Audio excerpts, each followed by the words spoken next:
আসসালামু আলাইকুম। আপনারা অনেকে আমাকে বলেছিলেন স্কেল দিয়ে এবং ফিতার মাপে যাতে গরুকে ওজন করে দেখাই। তো সব গরুকে এভাবে করা মানে সম্ভব তো না, আপনারা নিজেও বুঝতে পারতেছেন। এই গরুটাকে অলরেডি স্কেলে আমি মাপ দিয়েছিলাম, দেখতে পাচ্ছেন, কিন্তু গরুটাকে তো চিনতে পারছেন যে স্কেলে ওই দিন যখন মাপ দিই, এখন তো স্ক্রিনে দেখতে পাচ্ছেন যে ওজন কতটুকু হয়েছিল, 172 কেজি। এখন আমি ফিতা দিয়ে মাপ দিব, ফিতা দিয়ে মাপ দেওয়ার পর তার ওজন কতটুকু আসে এটা আমরা দেখবো। এখান থেকে আপনারা মোটামুটি একটা ভালো ধারণা পাবেন। এখন আমরা এটাকে ফিতা দিয়ে মাপ দিব। তো ফিতা দিয়ে মাপ দিলে এটার ওজন কতটুকু হচ্ছে দেখি। এই যে দেখেন, এই জায়গায় একটা হাড় আছে, যদি আমি ভালোভাবে আপনাদের দেখাই, এই যে দেখেন, এই যে হাড়ের মাথাটা আছে না, এই একেবারে মাথায় না, এই যে মাথার মিডিলে, এই যে এই জায়গাটাতে, এই জায়গা থেকে আবারও দেখাই, এই যে হাড়ের এই যে ভি হাড়টা দেখেন, এই যে একটা ভি হাড়, এই ভিটা যে আছে, এই ভিটার মাথায় না, ভিটা থেকে 1 ইঞ্চি ছেড়ে দিয়ে এই যে এই জায়গাটায় মিডিল পয়েন্টটাতে এখানে ধরলাম। ধরার পর এই যে দেখেন পেছনে ধরলাম, ধরার পর এই যে দেখেন পরে 52 আসছিল, এখন 53 আসলো, আসাটাই স্বাভাবিক, গোটা হয়তো বা বাঁকা হয়েছিল, তো আমি এই 53 ধরলাম, এইটাই সঠিক মাপ।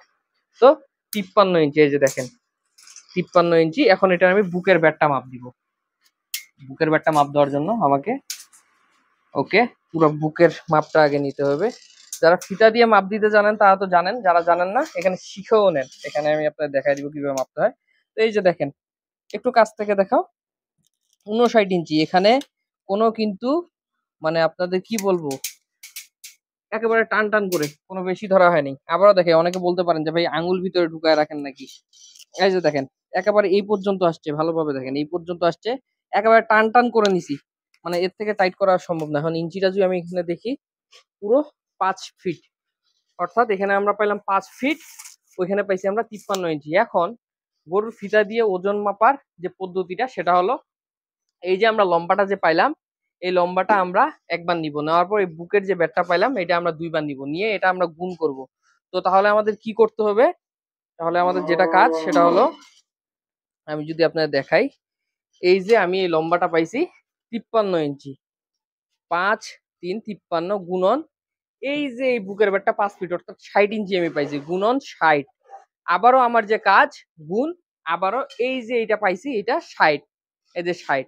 তাহলে আমার কি হইলো, এই যে লম্বাটা আমি একবার মাপলাম, মানে একবার তুললাম ক্যালকুলেটরে, তুলে আমি একটা গুণ দিলাম, দেওয়ার পর এই যে বুকের ব্যাটটা 60 ইঞ্চি এটা দিলাম, দেওয়ার পর আবারও গুণ দিলাম, দিয়ে এই যে বুকের ব্যাটটা আবারও দিলাম 60 ইঞ্চি। এটা এখন আমি ভাগ দিব 6 6 0, অর্থাৎ 660 দিয়ে।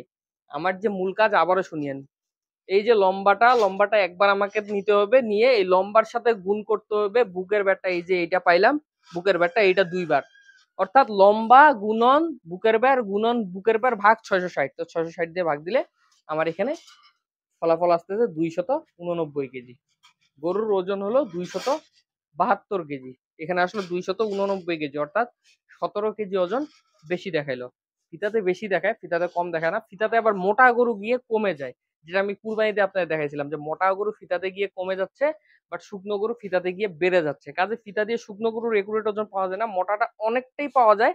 মূল কথা, ফিতা দিয়ে ওজন মাপলে আপনি নিখুঁত ভাবে যদি করতে পারেন, মোটামুটি 10 15 কেজির একটা গ্যাপ থাকে, অন্তত আইডিয়াটা নিতে পারবেন। মানে ফিতা দিয়ে আপনি নিখুঁত কোনো ওজন পাবেন না, বাট একটা মোটামুটি ধারণা নিতে পারবেন। যেমন এটার ওজন 272 কেজি, ফিতা দিয়ে আমরা পাইলাম 289 কেজি, 17 কেজি কম বেশি। তো অন্তত আপনি যদি এটাকে কিডনির ট্যাবলেট দেন বা ঔষধ খাওয়ান বা খাবার খাওয়ান, সেক্ষেত্রে আপনি অন্তত একটা ধারণা পেতে পারতেছেন, মানে যে এটাকে কতটুকু খাবার দিবেন, কয়টা কিডনির ঔষধ দিবেন, কয়টা ট্যাবলেট দিবেন, অন্তত ওষুধ খাওয়ানোর ধারণাটা আমরা খুব সহজে পাই। কাজে একুরেট না হলেও যেটা আছে এটা দিয়ে আমরা আমাদের দৈনিক কাজগুলো চালিয়ে নিতে পারবো খামারে। তো এইভাবে আমরা ফিতার মাপ দিব।